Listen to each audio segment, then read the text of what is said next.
السلام علیکم دوستو۔ حضرت عائشہ رحمۃ اللہ علیہا بادشاہ حضرت ریحان بن ولید کی اولاد میں سے تھیں۔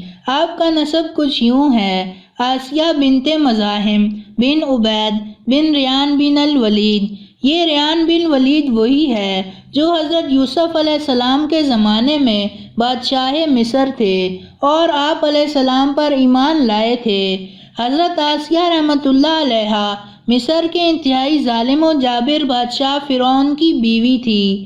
بادشاہ وقت کی بیوی ہونے کے سبب آپ کے پاس مال و دولت کی کثرت تھی، لیکن اس کے باوجود آپ غرور و تکبر کا شکار نہیں تھی، بلکہ آپ کا دل غریبوں کی محبت سے سرشار اور ان پر شفقت و مہربانی کے جذبے سے معمور تھا۔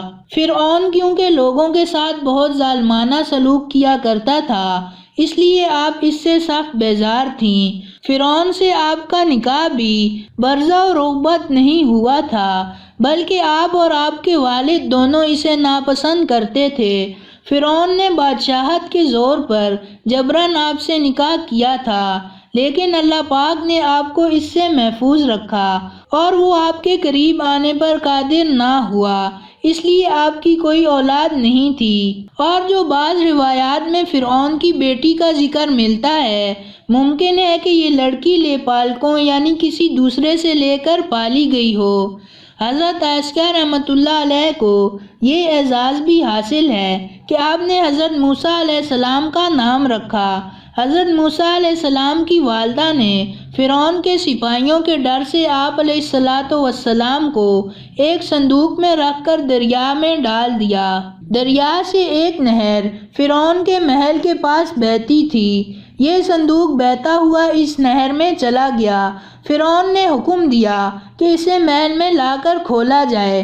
جب صندوق کھولا گیا تو اس میں سے ایک خوبصورت بچہ نکلا۔ قبطی زبان میں پانی کو مواد اور درخت کو سی کہتے ہیں۔ یہ صندوق پانی اور درختوں کے درمیان پایا گیا تھا، اس وجہ سے حضرت بی بی آسیہ رحمۃ اللہ علیہ نے آپ کا نام موسیٰ رکھا۔ حضرت موسیٰ علیہ السلام کے چہرے میں نور نبوت کو دیکھ کر انہیں اپنا بیٹا بنا لیا اور فرعون سے جو کہا، اسے قرآن مجید میں کچھ یوں بیان کیا گیا ہے۔ ترجمہ: یہ بچہ میری اور تیری آنکھوں کی ٹھنڈک ہے، اسے قتل نہ کرو۔ اس پر بدبخت فرعون نے کہا، اسے تم رکھ لو، مجھے اس کی کوئی حاجت نہیں۔ پیارے آقا صلی اللہ علیہ وآلہ وسلم کا فرمان ہے، اگر آسیہ کی طرح فرعون بھی اس بات کا اقرار کرتا ہے کہ یہ بچہ اس کی آنکھوں کی ٹھنڈک ہے، تو ضرور اللہ پاک اسے ہدایت عطا فرما دیتا، جیسے آسیہ کو عطا فرمائی۔ جادوگروں کے سحر اور حضرت موسیٰ علیہ السلام کے معجزے کے مقابلے سے حق ظاہر ہونے کے بعد جہاں جادوگروں کو دولت ایمان نصیب ہوئی، وہیں جب آپ نے اس مقابلے کا حال آسیہ رحمۃ اللہ علیہ کو معلوم ہوا تو آپ کے دل میں بھی حق کا نور چمک اٹھا اور آپ حضرت موسیٰ علیہ السلام پر ایمان لے آئیں۔ حضرت آسیہ رحمۃ اللہ علیہ کی ایک اور بہت بڑی فضیلت یہ ہے کہ آپ جنت میں پیارے آقا حضرت محمد مصطفیٰ صلی اللہ علیہ وآلہ وسلم کی زوجہ ہوں گی۔ چنانچہ مروی ہے، جب ام المومنین حضرت سیدنا خدیجہ الکبریٰ رضی اللہ تعالیٰ عنہ کے مرض الوفات میں سرکار عالی وقار صلی اللہ علیہ وآلہ وسلم تشریف لائے اور فرمایا، اے خدیجہ، تمہیں اس حالت میں دیکھنا مجھ پر گراں یعنی ناگوار گزرتا ہے، لیکن اللہ پاک نے اس گراں گزرے میں کثیر بھلائی رکھی ہے۔ تمہیں معلوم ہے کہ اللہ پاک نے جنت میں میرا نکاح تمہارے ساتھ مریم بنت عمران، حضرت موسیٰ علیہ السلام کی بہن کلثوم اور فرعون کی بیوی آسیہ کے ساتھ فرمایا ہے۔ حوالہ مجمع الکبیر، حل نمبر 22، صفحہ نمبر 451، حدیث نمبر 100۔ جب فرعون نے آپ کو ایمان سے پھرنے کی تمام تدبیریں کر لیں اور اسے ناکامی کا سامنا ہوا تو اس نے آپ کو شہید کرنے کا فیصلہ کر لیا۔ شہادت سے پہلے آپ نے بارگاہ الہی میں جواب دیا۔ اسے قرآن پاک میں یوں بیان فرمایا گیا ہے، ترجمہ: اے میرے رب، میرے لیے اپنے پاس جنت میں گھر بنا اور مجھے فرعون اور اس کے کام سے نجات دے اور مجھے ظالم لوگوں سے نجات بخش۔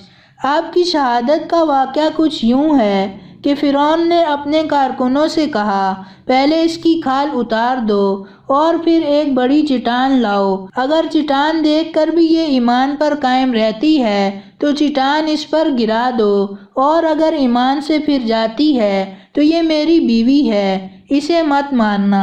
آپ کے سامنے چٹان لائی گئی تو آسمان کی طرف آپ کو اپنا جنتی محل نظر آیا۔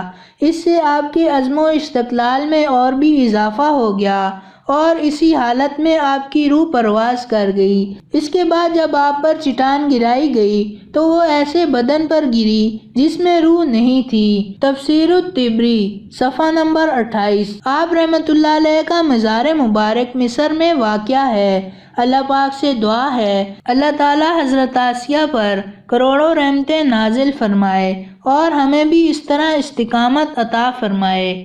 تو دوستو یہ تھی ہماری آج کی ویڈیو۔ پسند آنے کی صورت میں لائک کریں اور اپنے دوستوں کے ساتھ شیئر کریں، اور مزید ایسی ویڈیوز دیکھنے کے لیے ہمارا چینل سبسکرائب کرتے ہوئے ساتھ موجود گھنٹی کا بٹن بھی دبا دیں۔ شکریہ۔